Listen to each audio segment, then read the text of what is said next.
Hi, I'm Josh Henkin, creator of Sandbag Fitness Systems.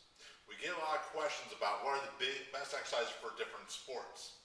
Now what we're going to talk about are the top 5 exercises for combative sports and why a sandbag is such a valuable tool.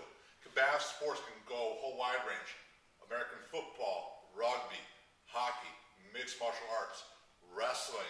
You can go down the list of sports that are very physical in nature. The sandbag is a perfect tool because of its non-conforming nature. The weight shift and the unpredictability of the sandbag make it the closest thing to working with a live opponent.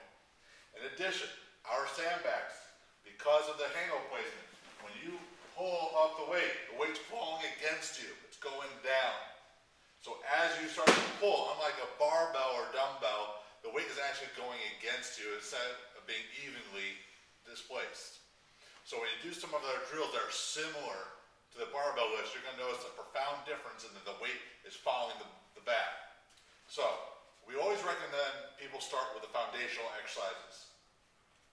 So with our clean, we're going to start the bag right by our heels into our shins. We're going to pull and get underneath the weight. You see how my arms fire underneath?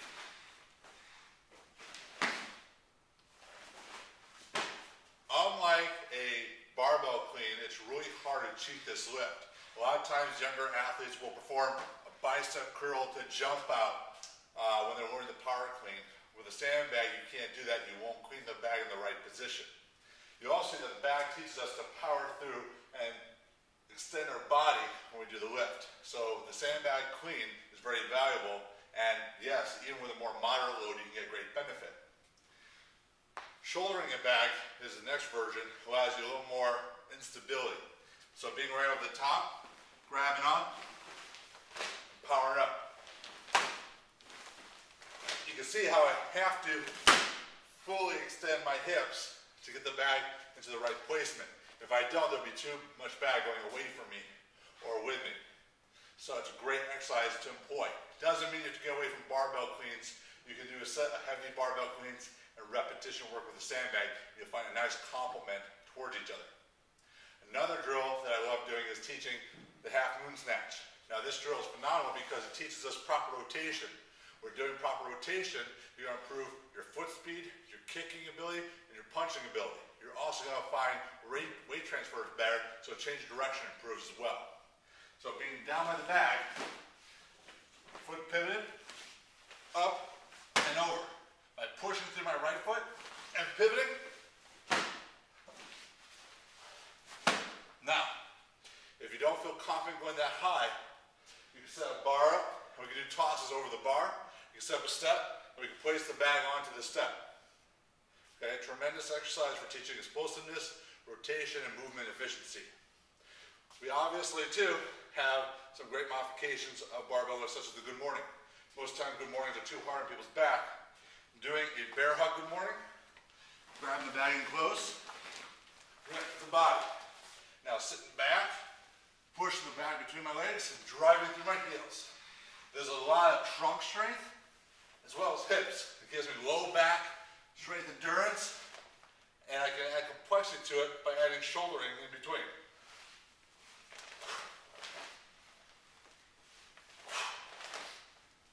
So it becomes a lot more of a low back drill and prevent a lot of injuries. Now, a lot of people are familiar with barbell or kettlebell thrusters, where you squat down, press the weight overhead. In variation with the sandbag, obviously you can do the same thing holding the bag in front, but something unique is we can put the bag on the side of our body. So now when we do this drill, squat and press up, we're having a weight transfer of the bag, causing a change in how the abdominals have to stabilize the body. Now, you can start slow at first, or you can make it more dynamic, adding a drop.